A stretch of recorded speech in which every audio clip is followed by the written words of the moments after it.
آج پوری دنیا جاننا چاہتی ہے کہ مسجد اقصیٰ اور فلسطین سے مسلمان کیوں اتنا محبت کرتے ہیں، اور کیوں مسجد اقصیٰ مسلمانوں کے دل میں بستی ہے، اور فلسطین کے مسلمانوں کی شہادت مسلمانوں کو کیوں اتنا بے چین کرتی ہے، اور فلسطین اور مسجد اقصیٰ کا مسئلہ مسلمانوں کے لیے کیوں اتنا اہم ہے۔ تاریخی اعتبار سے مسجد اقصیٰ اور فلسطین کے بارے میں خود ہر مسلمان کا جاننا دینی اور ایمانی اعتبار سے یہ لازمی اور ضروری ہے۔ چلیے جانتے ہیں کہ مسجد اقصیٰ اور فلسطین کی تاریخ کیا ہے۔ دنیا میں محترم اور مقدس تین اہم مقامات ہیں، ایک مکہ، دوسرے مدینہ اور تیسرے بیت المقدس۔ دو مقدس مقامات مکہ اور مدینہ یہ ہمیشہ سے مسلمانوں کے زیر نگرانی رہے ہیں، اور مسلمان ہی یہاں کے متولی ہیں اور ہمیشہ سے رہے ہیں۔ اور رہی بات بیت المقدس کی کہ یہ زمانوں کی تبدیلی اور اقتدار کی تبدیلی کی بنا پر کبھی مسلمانوں کے قبضے میں رہی اور کبھی صلیبیوں کے قبضے میں رہی، اور آج یہ یہودیوں کے قبضے میں ہے۔ آج کے قبضے اور پہلے کے قبضے میں فرق یہ ہے کہ پہلے جب صلیبیوں نے قبضہ کیا تھا تو وہاں نماز نہیں ہوتی تھی، مسجد کے اوپر صلیب گاڑ دیا جاتا تھا اور وہ ایک طرح کا چرچ بن جاتا تھا۔ لیکن یہودی اگرچہ مسجد اقصیٰ پر قابض ہیں، لیکن آج بھی وہاں پر نماز ادا کی جاتی ہے۔ لیکن وقتاً فوقتاً یہودی اس مسجد اقصیٰ کی بے حرمتی کرتے رہتے ہیں، اور ان کے عزائم مسجد اقصیٰ کے سلسلے میں ٹھیک نہیں ہیں۔ ان کے عزائم یہ ہیں کہ وہ مسجد کو مسمار کرنا چاہتے ہیں اور اس جگہ پر ہیکل سلیمانی کو تعمیر کرنا چاہتے ہیں۔ اللہ تعالیٰ مسجد اقصیٰ کی حفاظت فرمائے۔ سب سے پہلے ہم یہ جان لیں کہ یہ پہلی مرتبہ مسجد اقصیٰ کی تعمیر کس نے کی ہے۔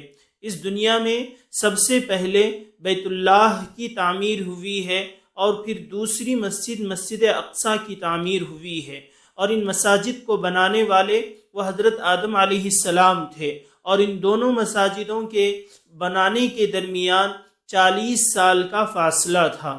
روایت ہے حضرت ابو ذر رضی اللہ عنہ نے نبی کریم صلی اللہ علیہ وسلم سے سوال کیا کہ یا رسول اللہ، اس کرۂ ارض پر سب سے پہلی مسجد کون سی تعمیر کی گئی؟ آپ صلی اللہ علیہ وسلم نے فرمایا بیت اللہ۔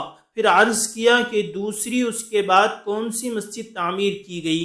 آپ صلی اللہ علیہ وسلم نے فرمایا مسجد اقصیٰ۔ پھر پوچھنے والے نے پوچھا کہ ان دونوں کی تعمیر کے درمیان کتنا فاصلہ ہے؟ آپ صلی اللہ علیہ وسلم نے فرمایا 40 سال کا فاصلہ ہے۔ اس حدیث سے پتہ چلتا ہے کہ حضرت داؤد اور حضرت سلیمان علیہ السلام نے بیت المقدس کی تعمیر کی تھی، وہ پہلی تعمیر نہیں تھی بلکہ وہ دوسری تعمیر تھی۔ ان دونوں مسجدوں کی پہلی تعمیر کرنے والے وہ حضرت آدم علیہ السلام تھے۔ اچھا، مکہ اور مدینہ اپنے پاس ہونے کے باوجود مسجد اقصیٰ مسلمانوں کے لیے اتنی زیادہ اہم کیوں ہے؟ اس کے بہت سارے وجوہات ہیں، ہم آپ کو ایک ایک کر کے بتائیں گے کہ مسجد اقصیٰ مسلمانوں کے لیے اتنی زیادہ اہم کیوں ہے۔ سب سے پہلی وجہ کہ مسجد اقصیٰ یہ مسلمانوں کا قبلہ اول ہے۔ ہمارے پیارے نبی حضرت محمد مصطفیٰ صلی اللہ علیہ وسلم نے اپنی حیات طیبہ میں 16 یا 17 مہینوں تک اپنے مسلمان بھائیوں کے ساتھ بیت المقدس کی طرف رخ کر کے آپ نے نماز پڑھی ہے، اور اس کے بعد بیت اللہ کی طرف آپ نے رخ کر کے نماز پڑھی ہے۔ تو یہ مسجد اقصیٰ یہ مسلمانوں کا قبلہ اول ہے، اسی لیے مسلمان اس کو اتنا زیادہ محبت کرتے ہیں۔ اور دوسری وجہ مسجد اقصیٰ ان 3 مساجد میں سے ایک مسجد ہے کہ جہاں عبادت کے غرض سے جانے کی آپ صلی اللہ علیہ وسلم نے ترغیب دی ہے۔ اور تیسری وجہ قرآن کریم میں مسجد اقصیٰ اور اس کے شہر کو اللہ تعالیٰ نے برکت والا شہر قرار دیا ہے۔ قرآن میں فرمایا گیا کہ بارکنا حولا، کہ ہم نے مسجد اقصیٰ کے آس پاس جو جگہیں ہیں اس کو ہم نے برکت والی جگہ بنائی ہے۔ جب اللہ تبارک و تعالیٰ کسی زمین کو برکت والی زمین کہیں تو اندازہ کریں کہ وہ زمین کا ٹکڑا اور وہ علاقہ کتنا بابرکت اور مقدس ہوگا۔ چوتھی وجہ، مسجد اقصی وہ مقدس سرزمین ہے جہاں سے نبی کریم صلی اللہ علیہ وسلم کو معراج نصیب ہوئی۔ سرکار دو عالم صلی اللہ علیہ وسلم کو معراج کے موقع پر مسجد حرام سے مسجد اقصی لے جایا گیا اور پھر مسجد اقصی سے آسمانوں کی سیر کرائی گئی، اور مسجد اقصی میں مزید آپ نے تمام انبیاء کی امامت بھی فرمائی ہے۔ ابن تیمیہ رحمۃ اللہ علیہ فرماتے ہیں کہ مکے سے مسجد اقصی لے جانے کی حکمت یہ ہے کہ مکے سے اسلام کی ابتدا ہوئی، اسلام یہاں سے پوری دنیا میں پھیلا، لیکن یہ دین اسلام کی تکمیل اور اس کا کمال حضرت مہدی اور حضرت عیسیٰ علیہ السلام جو کہ شام کے علاقے میں قیامت کے قریب تشریف لائیں گے، ان کے ذریعے سے اس دین کی تکمیل ہوگی۔ اور پانچویں وجہ، بیت المقدس وہ عظیم جگہ ہے جہاں کی اللہ تبارک و تعالیٰ نے قسم کھائی ہے۔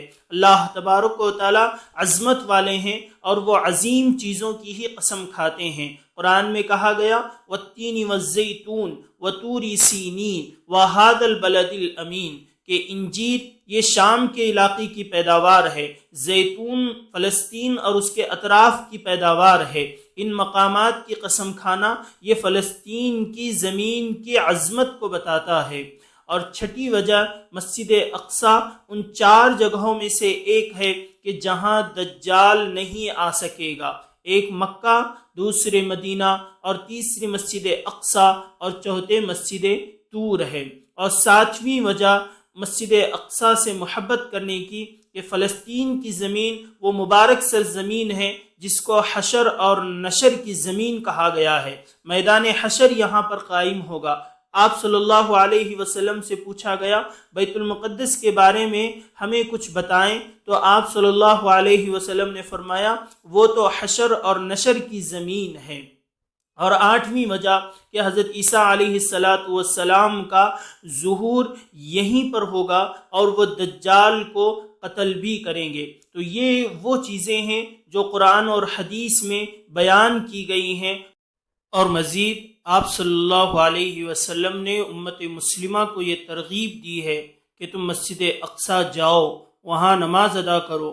اگر جنگ کے وقت وہاں نہیں جا سکے اور نماز نہیں پڑھ سکے تو کم از کم تیل ہی بھیج دو جس سے مسجد اقصی کے چراغ جلائے جا سکیں۔ آپ کے کہنے کا مطلب یہ تھا کہ مسجد اقصی اور وہاں بسنے والوں کی مدد کرو اور ہر اعتبار سے ان کا خیال رکھو، اور مسجد اقصی کی حفاظت کے لیے تم سے جو ہو سکتا ہے وہ کرو۔ ان وجوہات کی بنا پر مسلمان مسجد اقصی اور فلسطین سے بے پناہ محبت کرتے ہیں، وہاں کے امن کو پوری دنیا کا امن سمجھتے ہیں، اور وہاں کی خوشی کو پوری دنیا کی خوشی سمجھتے ہیں، اور وہاں کی پریشانی اور غم کو مسلمان اپنا غم سمجھتے ہیں۔ لیکن آج امت مسلمہ کے حال پر افسوس ہے کہ مسجد اقصی غاصب، مجرم، ظالم یہودیوں کے قبضے میں ہے، اور مسجد اقصی کے لیے مسلمان کچھ نہیں کر پا رہے ہیں اور اس طاقت کے سامنے بے بس کھڑے ہوئے ہیں۔ اللہ تعالی ہمارے فلسطینی بھائیوں اور بچوں کو صبر اور استقامت دے اور ان کو حوصلہ اور قوت ایمانی دے، اور جو شہید ہوئے ہیں اللہ تعالیٰ ان کو جنت الفردوس میں اعلیٰ سے اعلیٰ مقام اللہ تبارک و تعالیٰ ان کو عطا فرمائے، اور ان ظالموں سے اللہ تبارک و تعالیٰ ان کی حفاظت فرمائے جو دن اور رات ان پر ظلم ڈھا رہے ہیں، اور ظالموں کو اللہ تبارک و تعالیٰ ہماری آنکھوں کے سامنے نیست و نابود فرمائے۔ جیسے ہم نے ہمارے مسلمان بھائیوں پر ہونے والے ظلم کو اپنی آنکھوں سے دیکھا ہے، ویسے ہی اللہ تعالیٰ ان ظالموں کا برا انجام بھی ہمیں اپنی آنکھوں سے دکھا دے، اور اللہ تبارک و تعالیٰ مسجد اقصی کی حفاظت فرمائے۔